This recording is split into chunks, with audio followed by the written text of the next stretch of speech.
और दिग्विजय सिंह और दीगर कांग्रेस लीडरों को बेंगलुरु पुलिस ने रिहा कर दिया है। अमृता हल्ली पुलिस स्टेशन से बाहर आने पर मीडिया से बातचीत में दिग्विजय सिंह ने कहा कि वो कानून की पासदारी करने वाले शहरी हैं। उन्होंने मजीद कहा कि मध्य प्रदेश हुकूमत को बचाने के साथ साथ अरकान असेंबली को वापस लाया जाएगा। दिग्विजय सिंह के साथ साथ तरुण भनोट, हर्ष यादव, आरिफ मसूद, कुणाल चौधरी समेत 13 लीडरों को हिरासत में लिया गया था। इन लीडरों को होटल रमाडा में रखा गया था और कांग्रेस के बागी अरकान से मुलाकात नहीं करने दी गई थी।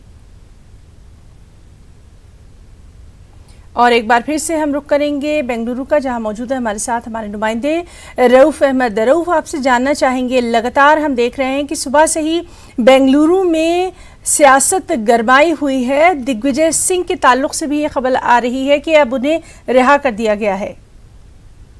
जी बिल्कुल, दिग्विजय सिंह को जमानत पर रिहा कर दिया गया है और और उनके खिलाफ जो है पुलिस की इजाजत के बगैर एहतजाज मुनक्कद करने का मुकदमा दर्ज किया है पुलिस ने। और इसके बाद जो है उन्हें जो है जमानत पर रिहा भी कर दिया गया है। और अब जो दिग्विजय सिंह पुलिस स्टेशन से बाहर निकलकर बेंगलुरु की तरफ, यानी कि ये पूरी जो वाक़ा पेश है बेंगलुरु इंटरनेशनल के करीब जो रमाडा होटल है जहां पर बागी एमएलएज रुके हुए हैं, उस होटल के बाहर ये पूरा वाक़या पेश आया है। और उसके बाद जो है अमृतहल्ली पुलिस स्टेशन में इन्हें गिरफ्तार कर लिया गया और उसके बाद जो है अब रिहाई के बाद फिर वापस बेंगलुरु शहर की तरफ आ रहे हैं। और दिग्विजय सिंह जो है कुछ ही देर में बेंगलुरु के पुलिस कमिश्नर भास्कर राव से मुलाकात करने वाले हैं और इसके बाद जो है वजीर आला येडियुरप्पा से भी मुलाकात का उन्होंने वक्त मांगा है। और हम यहाँ पर देख रहे हैं कि दिग्विजय सिंह और उनके साथ जो है कर्नाटक प्रदेश कांग्रेस कमेटी के सदर डीके शिव कुमार भी मौजूद हैं और कांग्रेस के एमएलएज हैं, कार्यकर्ता हैं और बड़ी तादाद में लोग कांग्रेस के कारकुनान उनके साथ मौजूद हैं। और इस पूरे मामले में दिग्विजय सिंह यही मुतालबा कर रहे हैं कि उन्हें किसी भी सूरत में कांग्रेस के जो बागी एमएलएज हैं मध्य प्रदेश के, उनसे मुलाकात का वक्त दिया जाए, उनसे मुलाकात। उन्होंने ये बात भी कही कि मैं जो है बेंगलुरु के पुलिस कमिश्नर की मौजूदगी में उनसे मुलाकात करूंगा।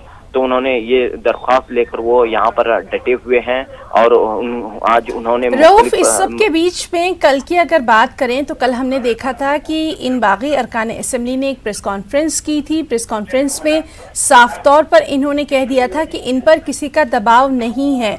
उसके बाद आज सुबह से ही ये तमाम सियासी ड्रामा काफी मायने खेज। जी बिल्कुल, कांग्रेस के सीनियर लीडर दिग्विजय सिंह जो है इस वक्त हुकूमत को बचाने की, मध्य प्रदेश में कांग्रेस की हुकूमत को बचाने की हर मुमकिन कोशिश करते हुए दिखाई दे रहे हैं। और हम यहाँ पर ये भी देखते हैं कि दिग्विजय सिंह के जो ताल्लुकात हैं रियासती कांग्रेस के लीडरों के साथ, यानी कर्नाटक के कांग्रेस लीडरों के साथ, वो काफी अच्छे रहे हैं और इससे पहले भी वो यहाँ के इंचार्ज रहे हैं कांग्रेस के। तो इस लिहाज से उनकी ये हर मुमकिन कोशिश है कि कैसे भी किसी भी तरह जो है इन तक ताल्लुक कायम किया जाए। लेकिन हम यहाँ पर ये देखते हैं कि रियासत में बीजेपी की हुकूमत है और अभी तक जो है इससे पहले जीतू तिवारी, इससे पहले भी मध्य प्रदेश के कांग्रेस लीडर्स यहाँ पर आए हुए थे, जीतू और भी जीतू सिंह और भी लीडर्स आए हुए थे, लेकिन उन्हें जो है इनसे मुलाकात करने की इजाजत नहीं दी गई और वो वापस चले गए। तो इस कोशिश के नाकाम होने के बाद कल रात से जो है दिग्विजय सिंह इस पूरे मैदान में उतर चुके हैं और किसी भी सूरत में वो राब्ता कायम करने की कोशिश कर रहे हैं और इस सिलसिले में आज मीटिंगें, लगातार सिलसिलावार मीटिंगें वो करने वाले हैं। रऊफ, एक और बात आपसे जानना चाहेंगे, सबके बीच में अब आगे का दिग्विजय सिंह का क्या कुछ प्रोग्राम रहने वाला है, कहाँ पर वो क़याम पज़ीर है, इसके ताल्लुक से कुछ जानकारी?